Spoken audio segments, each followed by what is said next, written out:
Yeah, it's this movie. It's got this awesome guy, Jack Sparrow. Can't believe you've never heard of this, but yeah, he's so funny. Oh, one sec. Hey, dude, I think my delivery's here.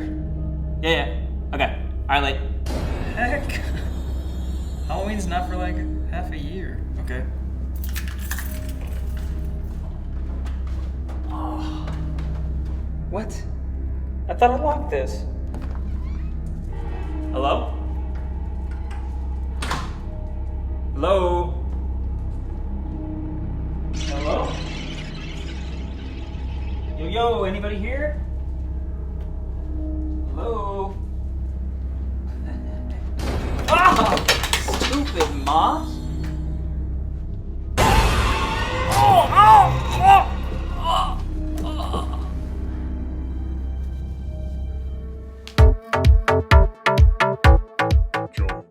What is up, everyone, and welcome back to Jones Vibes. If you're new to my channel, I talk about all things movies and television, and I'm also no Sharon Stone. And today we are talking about my most anticipated film of the year, Scream 6. And honestly, I've never been more ready to talk about something. It's been killing me. But I do have a couple warnings off the top. First, I just want to let you know that Scream is my favorite horror franchise of all time, and so Ghostface can really do no wrong in my book. So if you're going into this expecting a super critical breakdown of this movie, you're probably not gonna be getting that. It's more of a fanboy just kind of freaking out because this shit is just so awesome.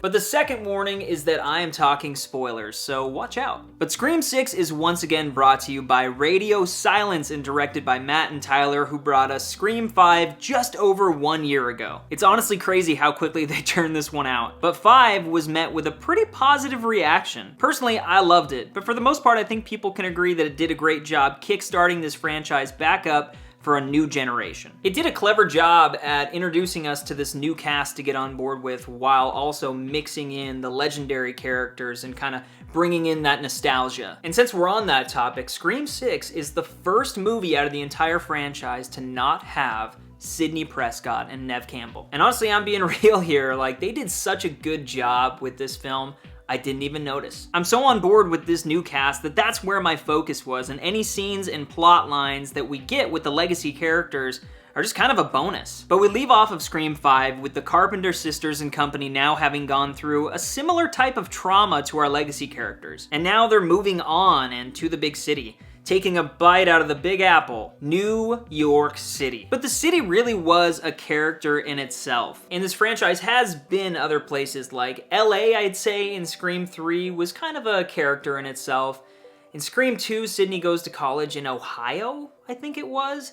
That didn't really feel like it played a major role. The biggest thing was that she was at college. But this did, because they're going to college and they're in a massive city. And the set pieces that they used around New York were incredible. And just kind of stabbing into this thing, can we talk about this opening? I was so confused and just taken aback by this. It's just such a crazy idea. We have Samara Weaving and the classic Radio Silence Ready or Not reunion, but she gets brutally murdered in an alley by Ghostface, who then reveals himself to be Jason in this movie. But the point is, he takes off the mask. And then we proceed to see that him and his roommate were planning on killing the Carpenter sisters. Like, they were trying to be Ghostface, but cleverly, he then gets a phone call from the real Ghostface in Scream 6. And as always, Roger L. Jackson, who by the way may have turned in his best voice performance in this one. But we see a dead body in a refrigerator, and then Ghostface kills Jason, and that sets us up. And then we move on to our characters from Scream 5 that are carrying on this legacy. And at this point, Sam, there's like this whole conspiracy theory that she was actually the Ghostface killer from Scream 5. And so she's dealing with that as well as other repercussions and just kind of trying to deal with all of this trauma. And then Tara, on the other hand, is just trying to live her life. And I will say that I think that the sister dynamic in this movie, the way that they really fleshed things out, was awesome. Melissa Barrera and Jenna Ortega together in this movie are a freaking force. And it also speaks a lot to the character work within the writing. A really nice new thing that's established is the core four: Chad, Mindy, Sam, and Tara. And Chad and Mindy also have larger roles in this one. Specifically Chad, and I think that Mason Gooding was spectacular. But revolving around them are just a bunch of different people in this one. You have the roommate, Quinn,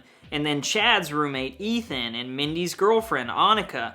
And then you have Danny, the neighbor across the way, who's Sam's secret lover. But then on the other side of things, we have Mr. Copman, Detective Bailey, and then of course the amazing Gale Weathers and freaking Kirby Reed. It was so awesome to see Kirby Reed back in this movie, and it wasn't just for show. Like, had her character been forced into this movie, it could have gone downhill quick, but it didn't. I mean, nothing really felt out of place, and the overall story just moved. Ghostface is back, and he's been leaving behind these clues. He's been leaving behind a mask from every killer from the past. And that was a lot of fun for me, just even seeing the references to, like, Stu and Charlie and Roman, like, I don't know, it always just brings back so many feels. But Gale also leads them to this shrine of Ghostface, and it has all the kill weapons from the past and outfits, and it was just creepy. I mean, this whole movie was just so tense inside and out and has some of the best action out of the entire franchise. There's the bodega where Ghostface uses a shotgun. And then there's the ladder scene, which really got me. Just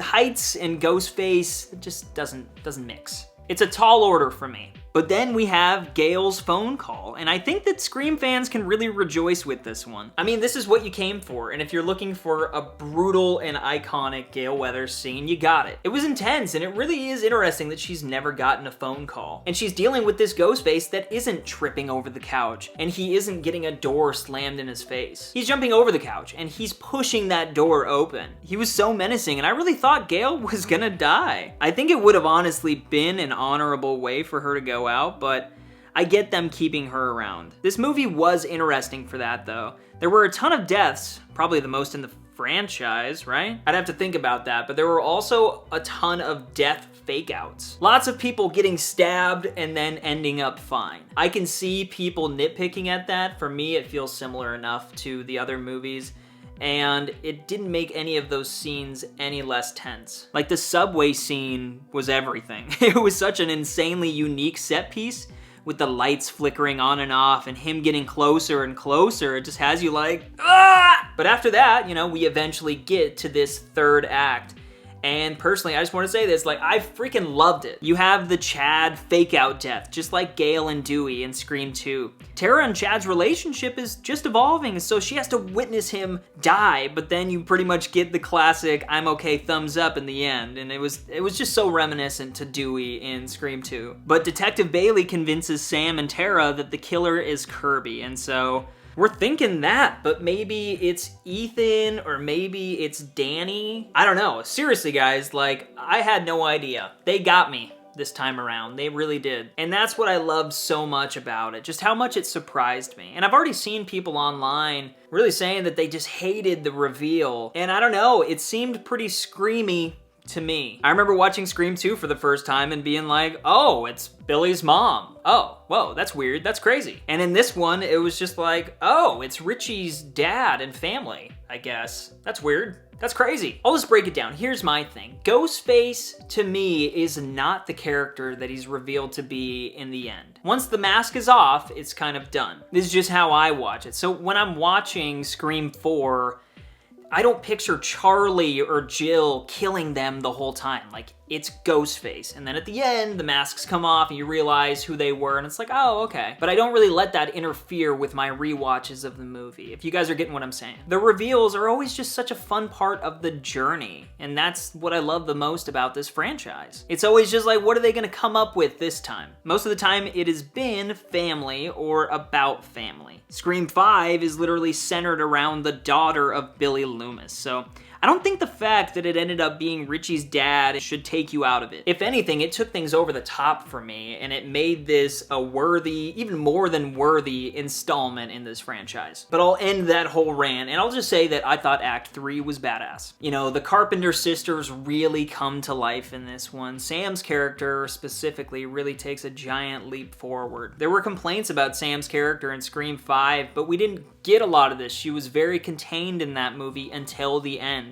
but in this movie we just had a full-on rage fest showcased with her character, and it ruled. This was her story, and also Tara's, and having her be a part of it was just incredible. And the core four survives! Mindy is still gonna be around to give us all of her nerdy horror insights, but it ends in a great way, with Danny possibly joining the crew. You know, Gail survived, so that opens the door for one Sidney Prescott. But yeah, wow, that was just such a great movie. And as for my star rating, I'm giving it 5 out of 5 stars because, like I said, it freaking ruled. I also had to change around my rank of Scream films a little bit. I think it comes in second. I'm definitely gonna have to rewatch it, but I think it's the original Scream and then Scream 6. So that's pretty big time. But my main question is, what did you think about the movie? Where does this fit in your all-time rank of the franchise? Let me know all of that down in the comments, and also give this video a like if you enjoyed it, as well as the opening skit that I made. I'd really appreciate just any feedback on that. I put way too much work into it,